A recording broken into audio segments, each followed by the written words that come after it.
लोगों की दिनचर्या समाप्त हो रही थी। किसान खेत में काम खत्म करके अपने अपने घर लौट चुके थे। गांव से कुछ दूर के पहाड़ी जंगल में उस अनोखे दानव की अभी नींद खुल ही रही थी। ऐसे दुर्गम जगह पे रहने वाला ये दानव हर शाम सोमनगर के खेतों में अपनी भूख मिटाने चला जाता था। लेकिन आज किसानों ने उसे अनाज का भेंट नहीं चढ़ाया था। उसकी चमकीली आंखों में क्रोध और हैवानियत साफ झलक रही थी। शायद आज गांव वालों पर उसका प्रकोप बरसने वाला था। रात के 10 बज रहे थे। गांव के रास्ते अंधेरे के आगोश में सुनसान हो गए थे। गली के नुक्कड़ के पास एक टपरी पर कुछ लोग बात कर रहे थे। अरे सरकार इतनी स्कीमें बनाती है, 24 घंटे बिजली देंगे, फलाना ढमकाना, फिर भी रात में 1 सेकंड के लिए भी बिजली नहीं रहती। आज के जमाने में भी लालटेन जलाना पड़ रहा है। टेंशन क्यों लेते हो जुम्मन चाचा? अभी बारिश का मौसम है, इसीलिए रात को बिजली कटती रहती है। वैसे इस बार बहुत तगड़ी फसल होगी, बारिश अच्छी खासी हुई इस बार। इस बार का तो बहुत मुश्किल लग रहा है, फसल ज्यादा अच्छी नहीं होगी लग रहा। कीटनाशक कहाँ नहीं छिड़कते हो चाचा? अरे ना भैया, हमारी फसल खाद से ही बढ़े तो अच्छा है।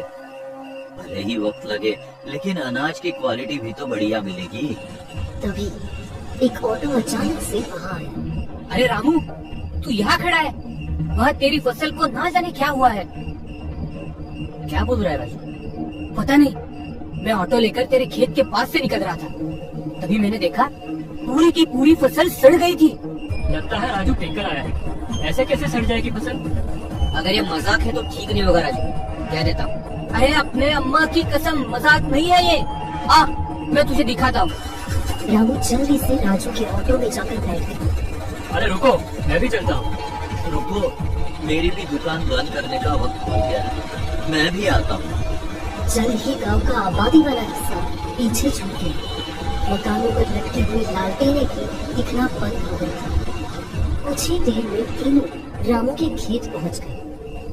सामने का नजारा देखकर रामू का दिल बैठ गया। उसकी पूरी की पूरी फसल वाकई में सड़ गई थी। सच सच बताना रामू, क्या तूने इस बार अपना हिस्सा गांव के बाहर रखा था?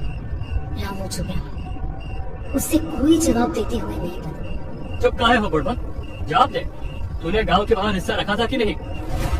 वो दरअसल इस बार मैं भूल गया था चाचा। क्या भूल गया?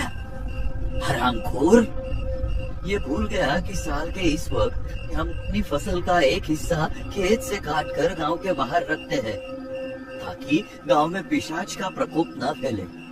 अब तू तो मरेगा ही, साथ में पूरे गांव को भी मारेगा। कौन सा पिशाच चाचा? मैंने तो कभी नहीं देखा उस पिशाच को।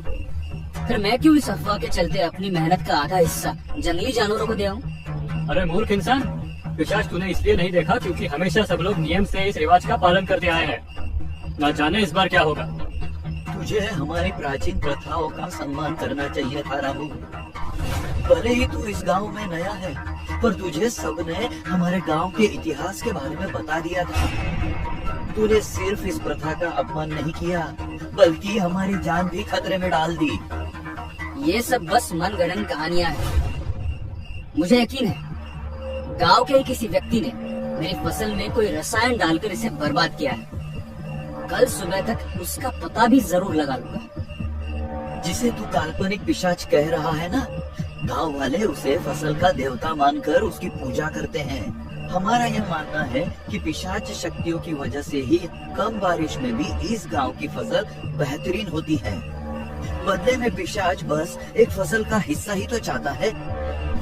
बात सिर्फ एक हिस्से की नहीं है जुम्मन चाचा। अगर गांव वाले ऐसी बेतुकी बात पर यकीन करना चाहते हैं तो करें।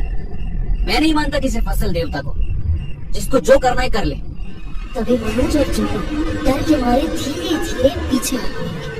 अरे अब तुम लोगों को क्या हुआ? इतना घबरा क्यों रहे हो?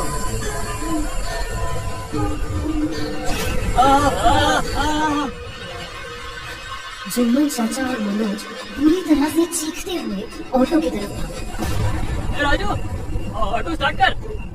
राजू बिना किसी प्रतिक्रिया दिए अपनी सीट पे आराम से बैठा था। अरे क्या हुआ, जल्दी ऑटो स्टार्ट करना।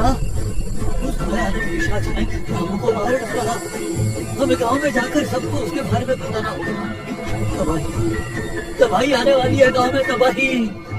राजू, मुझे सदमा लगा है क्या? जल्दी ऑटो स्टार्ट कर, वरना हम सब भी मारे जाएंगे। राजू ने धीरे से अपना सर घुमाया। जुम्मन चाचा और मनोज को कुछ भी समझ नहीं आ रहा था। तभी एक विशाल काय भयानक हाथ ऑटो के अंदर बैठे जुम्मन की गर्दन पे जाकर फंस गया। मनोज तुरंत ऑटो से निकलकर जुम्मन की मदद करने लगा, लेकिन ऑटो की रोशनी में उसने जो नजारा देखा वो किसी भयानक सपने से कम नहीं। उस पिशाच ने जुम्मन को मार डाला और अब वो सीधा मनोज की तरफ देख रहा था। एक ही क्षण में मनोज ने अपने प्राण त्यागे। फसल देवता ने रात का तीसरा और आखिरी शिकार कर लिया।